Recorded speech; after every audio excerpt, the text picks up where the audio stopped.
Magandang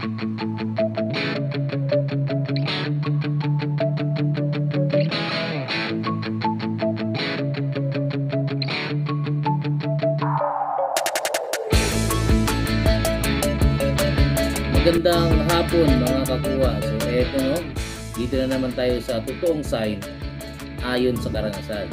Ito yung totoong karanasan ko talaga mga kakuha, no? At hindi ko ito kinukuha sa iba. So itong mga sign na to ay talagang ginawa ng hapon. Hindi talaga ito gawa-gawa lamang.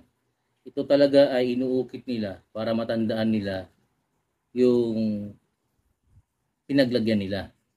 So ito mga ko bakit nga ba hindi dinala ng mga Hapon yung mga kagamitan nila, lalong-lalo na yung mga mahalagang bagay? Kasi mga kuha ay inutusan sila ng kanilang emperor na bago mag-surrender ay itago na lahat. So bago pa sila napunta dito sa Pilipinas, may advance party na dito mga kuha at gumagawa sila ng tunnel, no? So lahat ng mga kagamitan nila mga kuha ay kanilang inilibing. No, lahat 'yun nilibing nila. Itinago nila. Magtataka ka nga kung bakit sa dami ng sasakyan na dinala nila dito, mga tangke, no? Biglang nawala, no? Naglaho ng walang nakakaalam, sila lang. So kung may nakakaalam man, ay malamang pinapatay na nila 'yon. So naglaho ang lahat bago sila sumurrender. So may mga nakuha sa kanila ng mga ibang kagamitan, pero yung iba talaga naglaho na. Wala na talaga nakita. Talagang inilibing nila ng maayos. Yung pa kayang mga ginto, hindi mailibing ng maayos. Yung bakal nga lang nailibing nila, yung sasakyan. So yung ginto, nilibing din nila ng maayos. Yung iba nga lang na medyo mababaw, yan yung mga platon na may dala-dala mga box, no? Hindi na makaakyat yung sasakyan doon. Tapos ilalagay na lang nila kahit saan-saan. Tapos mabigat. Gumagamit sila ng mga nitibo, mga bagubo, basta yung mga native people dito sa Pilipinas. Tapos ay yun yung pinagdadala nila. So yun ang simula ng ating sign ngayon mga kuha. So ito ang unang sign mga kuha. Ang unang sign natin, ito ay sinulat nila by coding, no? Ang nakalagay doon, jewelries, jewelries, diamond and wealth under tunnel 9 gold, siyam daw na ginto. Yun yung nakasulat dun eh.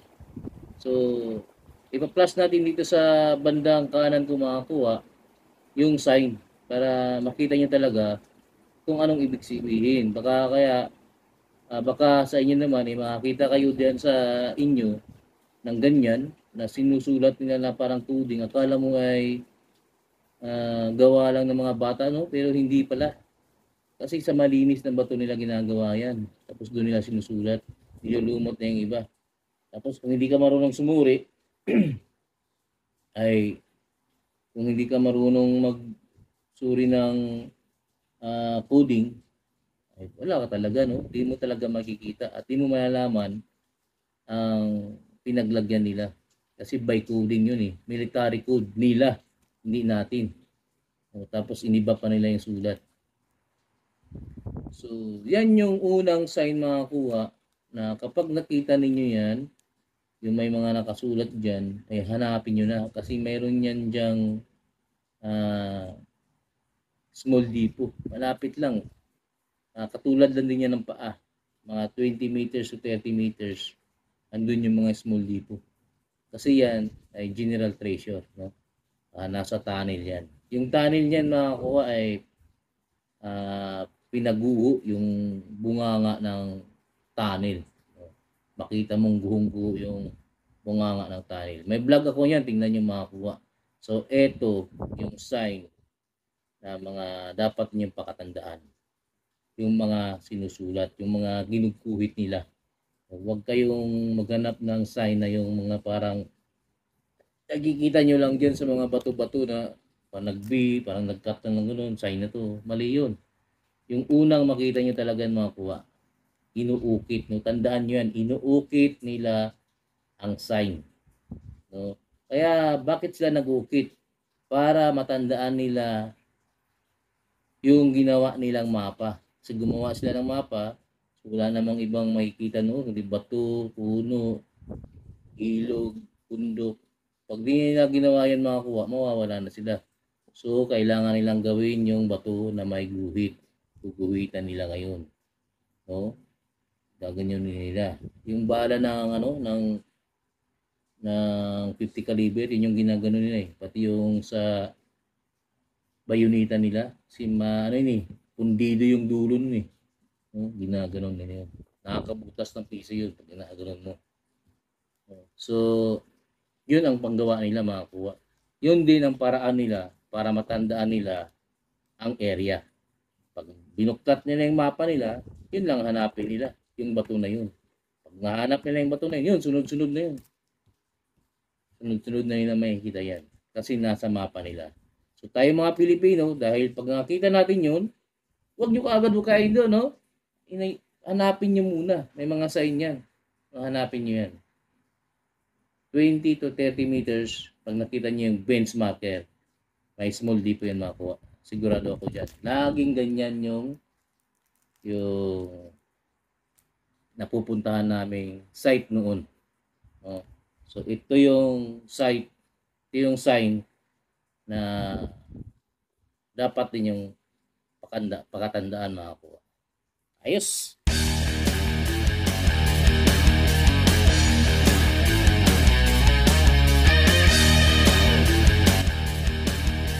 So, ito yung pangalawang sign mga kuha, no? So, yung triangle na may nakaguhit na naka-arrow tapos may dot. So, yung triangle na yan mga kuha ay nagpapahiwatig na may item. Tapos, yung guhit na yan ay nagpapahiwatig na pointing. Pero, distansyado yung dot. So, sa triangle pa lang yan makakuha, kapag nakita kayong ganyan, ay item talaga yan na nasa malapit na lang. No, yan yung mga sign na on the spot eh. No, nasa malapit na lang sa palibot na ganyan. So, dito sa screen ko makakuha, dito sa kanan, andyan yung sign, no? At makikita nyo na ang triangle ay naguguhitan siya ng L. So, posibleng yung pinaglagyan niyan ay bato, tapos nakapailalim ka, tapos pa-drop ka ngayon. So, diretso pa, andun yung item. So, nagtataka yung iba kasi pagka naghuhukay sila sa bato, pailalim, minsan dire-diretso na sila. So, magda-drop ka, tapos dire-diretso na yun, andun na yung item. So, hindi mo yun siya makukuha sa likod kasi malamang mga boulders dun. So, yung L na yan, yan yung parang L-type, no? L-type tunnel na sinara. Pero may mga coordinating sign pa yung makakuha, no? So, yung experience ko dyan, sa kahoy naman kasi namin nakita yan. So, sa bato, nakasulat siya. Tapos, kapag gaganyan ka dun sa bato, makikita mo yung kahoy.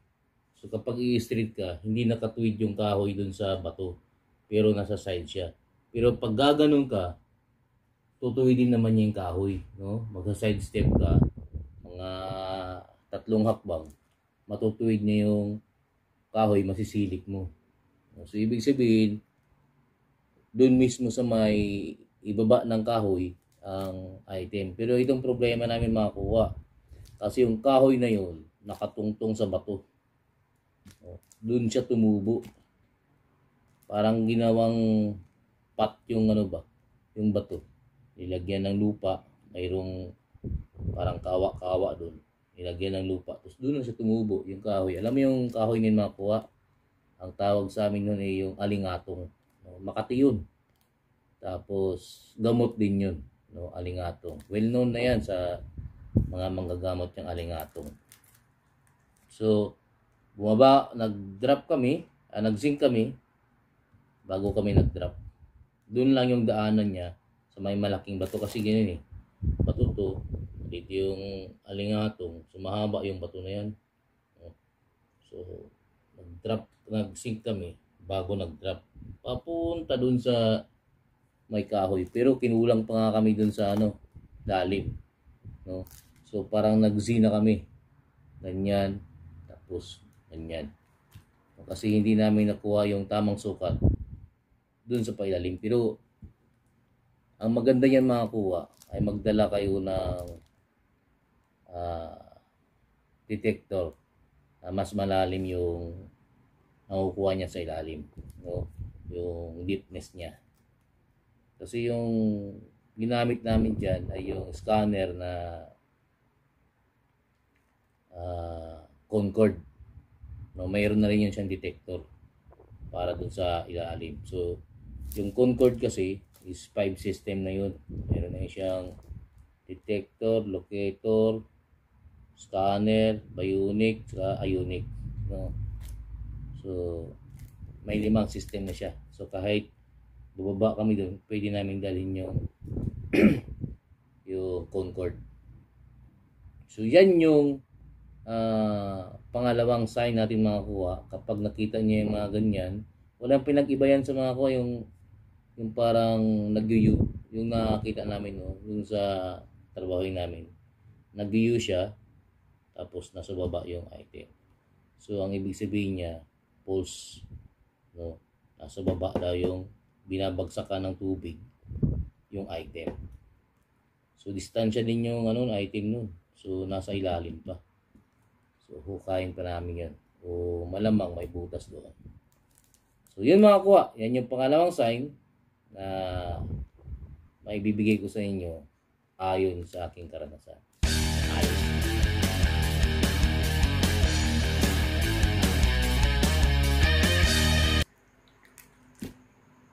Ito yung pangatlong sign natin mga kuha, no?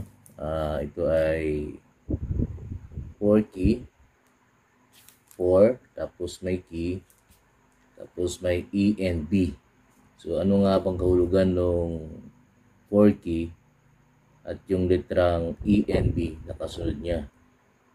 Minsan makikita nyo ito ay isang 4 key lang, no? Number 4, tapos may letrang key. So, minsan naman yung E and B kasi ay yan yung item sa decoding, no? Yung 4 key, ang kahulugan niyan ay at the back, no? Kabaliktaran. Yung 4 kasi, kung saan yung mahaba niya, yung pababa ba o yung kamay niya ba, no? Yung ganun. Kung mahaba yung kamay niya, kung patungo kayo dito, ay kabaliktaran, patungo dito, no? Sa kabila. Kung patungo naman sa baba, ay kabaliktaran naman, papunta naman kayo sa harap. Yan yung ibig sabihin ng 4 key. Tapos yung key na yan, ay hindi ka lalagpas. So may hangganan yung 4 key, yung key. Para siya bang isa siyang bundok, tapos hindi ka nalalagpas dun sa ilog pa. Yun ang ibig sabihin ng 4 key, yung key na yan. Yung E and B, bali item yan. Dalawang item na pinaghiwalay, no? Magkasunod pero pinaghiwalay. So may distansya yan. Kung anong distansya ng isa, ganun din ang distansya ng B. Kung anong distansya ng E sa 4 key, pagsukat sa sign, ay ganun ding distansya niya galing naman sa E papunta dun sa B. Yan ng ibig sabihin ng Forky END. May sample ako yan mga kuha, yung na-vlog ko na yan eh. Yung kaso lang hindi pa nila kinukuha yun kasi yung may-ari ng lupa ay hindi niya alam. Ang nakakita nun ay ang isang magsasaka. No? So yung magsasaka, nakita niya yun. Tapos may heart yun eh. Baliktad na puso. Nakabaliktad na puso. Tapos andun nakasulat yung 40. So na-video niya, tapos binasag niya para hindi na makita pa ng iba. Pero na-video niya yun. So, napunta na natin yun, nalupit na natin ang problema ay hindi alam ng may-ari. So, hindi ko lang sasabihin yung lugar kasi baka mag-leak. Kasi hindi pa rin na nakukuha yun. Yung 4K naman na sa experience ko ay nakasulat sa lumang kahoy, yung putol na bahay siya ng isang hapon. Doon siya nakasulat 40. Mayroong sapa sa gilid ng bahay, so hindi nalalagpas sa sapa. Andun lang talaga, bago magsapa, andun lang yung item. Napakababaw niyan. Halos 6 feet lang yung pinaglalagyan kasi small dito lang talaga yan. So, yan ang ibig sabihin ng 4K. Baka makita nyo dyan sa inyo. Ay, yan ang ibig sabihin niya. Kabaliktaran o nasa kabila.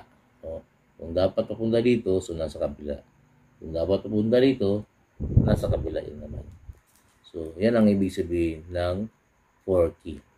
Ayos?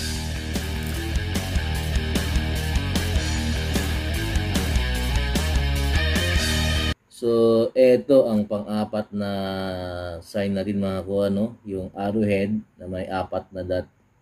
Bihira lang ito makita at napakahirap itong gawin. Ang sabi nila noon ay gawa daw ng bata. Pero alam niyo ba mga kuha na bihira makakita ng gawa ng bata na magkatugma dun sa sign na ginawa naman ng hapon. So, hindi siya gawa ng bata. No? Perfecto talaga siya na arrowhead. No? Arrow yun eh. Tapos may 5 guhit. Tapos may 4 na dot. Ano kaya ang ibig sabihin nun? So, ito yung ibig sabihin yan mga kuha. Yung arrowhead na yun, yung directional. No? Arrowhead. Tapos may 5 dot, 5 guhit.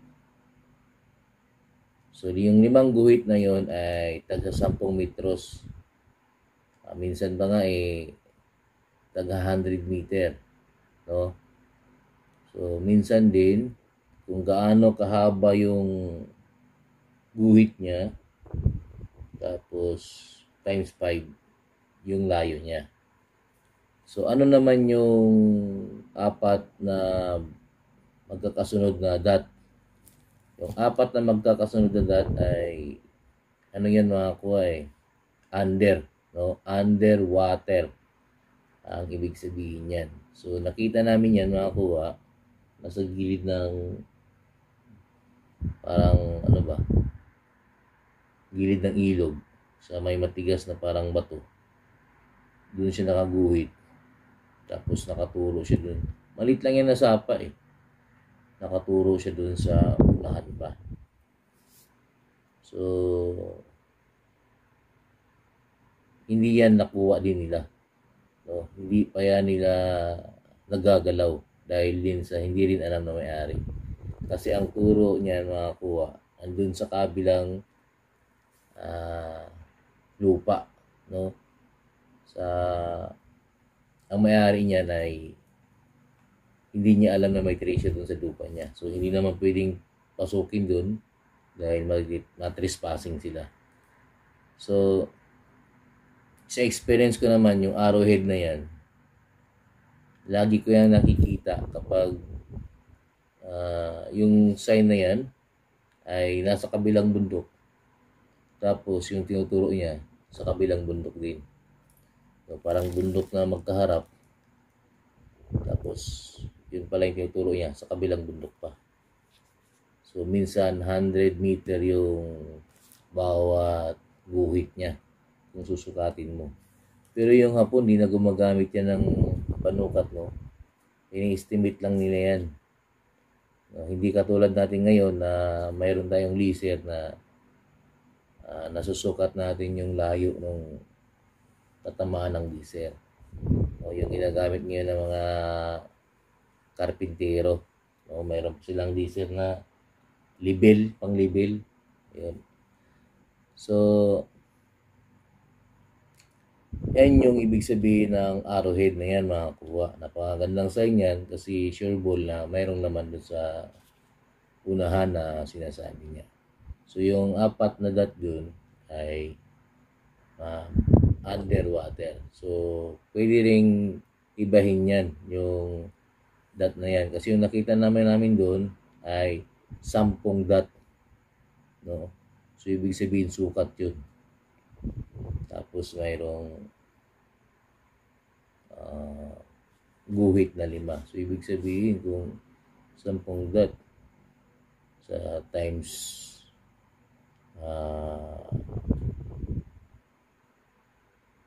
5 is 50, no? Tapos i-times mo dun sa haba nung nung guhit niya. Eh kung 10 inches din yun, times 50, diba? Malayo yun. Kabilang bundok kasi yun eh. So, hindi naman talaga na yung bundok natin, yung parang terrain ba? Parang nadaanan lang siya ng tubig. Parang terrain siya na may gap yung bawat bundok. So, ganyan siya lagi nakikita yung sign na yan. Baka pag kayo naka-enkwentro, ay swerte kayo. So, kadalasan, may mga coordinating sign yan. Pero, doon na yun sa mga benchmarker nakikita. No? Sa mga gauge na benchmarker. Yan kasi is napaka maliit na deposito yun eh. Pero, yan talaga yung nilalagay nila. So, yan yung pang-apat natin na yes.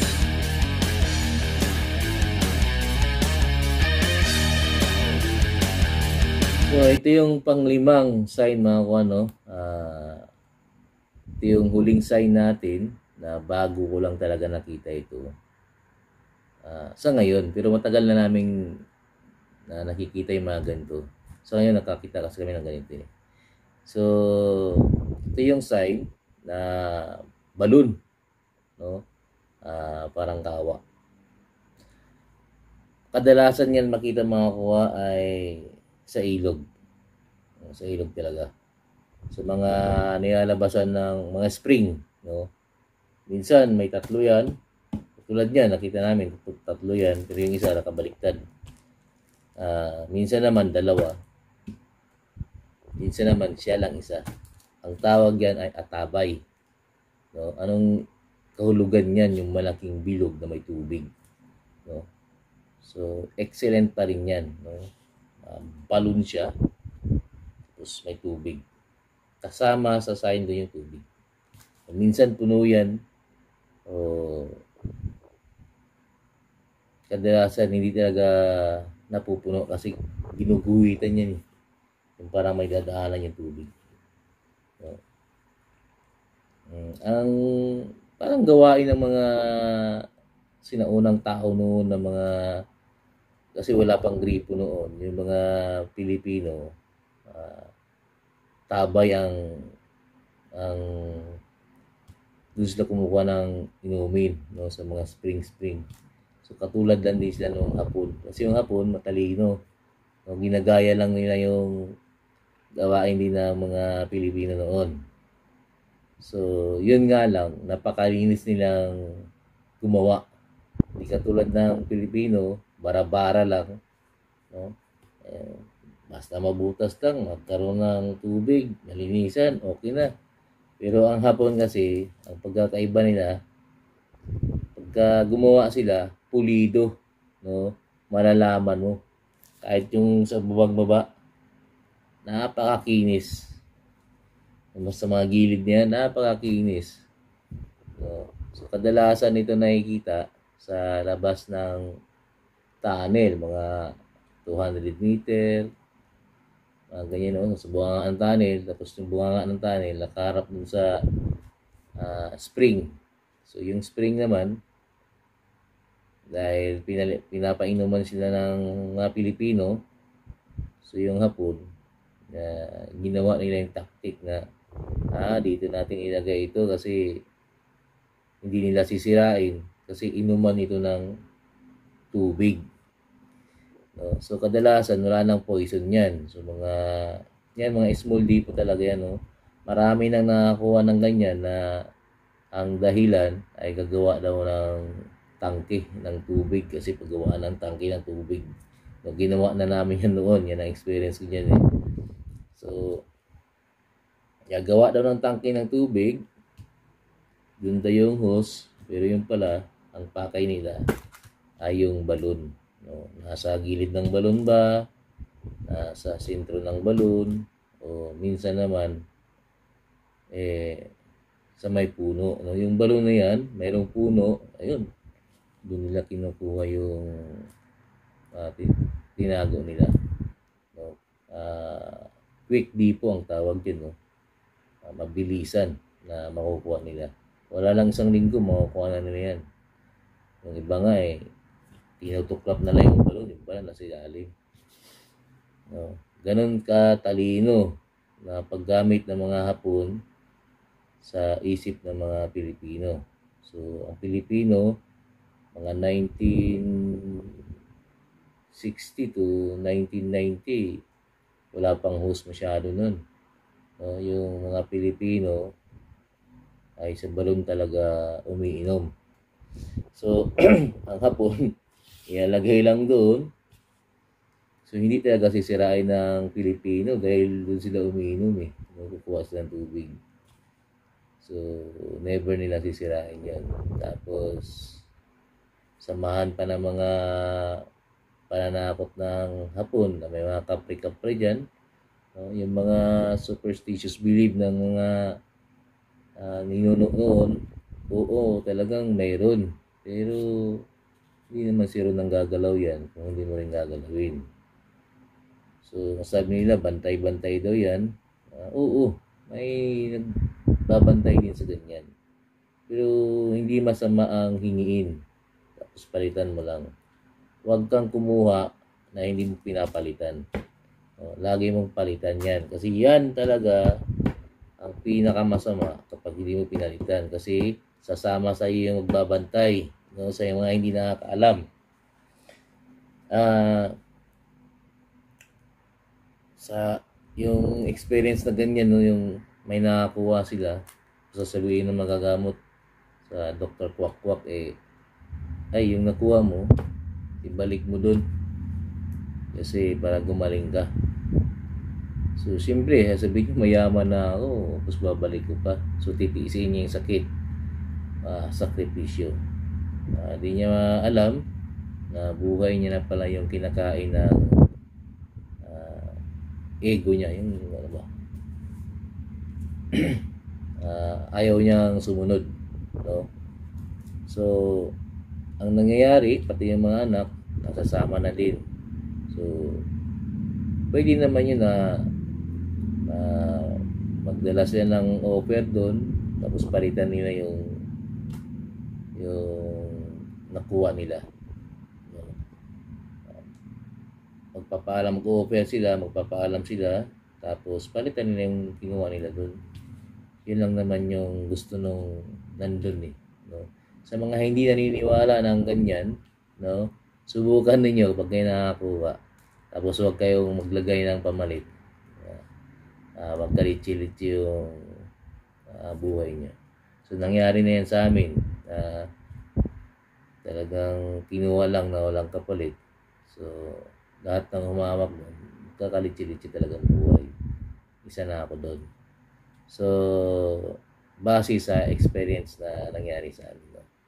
So, simula noon, bawat makakita kami, makakuha kami, pinapalitan ko ng Rizal, yung piso na si Jose Rizal, yung malaking piso. So, kung wala akong malaking piso, kahit 10 piso, bago ngayon na pera. O kahit piso. So, basta wag kang kumuha na hindi mo pinapalitan. Kung may relo ka, wala ka ng choice. Pili mo lang palitan yung relo mo. Lagay mo doon. So, yun ang balloon. No? Napakasilimuot na experience kapag yan yung nakuhanan ninyo. Pero at least yan, alam nyo na kung paano kumuha. No? Kailangan talaga na maipapalit ka. No? Mali yung sinasabi ng iba na buhay ang kapalit. No? So parang Fernando pala yun. Kapag buhay ang inutang, buhay din ang kabayaran. So hindi po yun totoo. So kailangan nyo lang ng pag nakuha kayo dun, kahit gaano pa malaking halaga yung nakuha nyo, palitan nyo lang ng barya din. Makakuha. So yun, dito magtatapos ang ating pagbibigay ng idea sa inyo. No? Nagpapasalamat ako ulit sa inyong lahat sa patuloy na sumusuporta sa ating channel. Sa mga hindi naman nagugustuhan ako, nagpapasalamat na rin ako. Kasi at least pinapanood niyo pa rin yung video ko. So ito yung Kuya Cecil. Maraming salamat. At gabing-gabi na ako natapos. Alas 11 ng gabi. Ayos!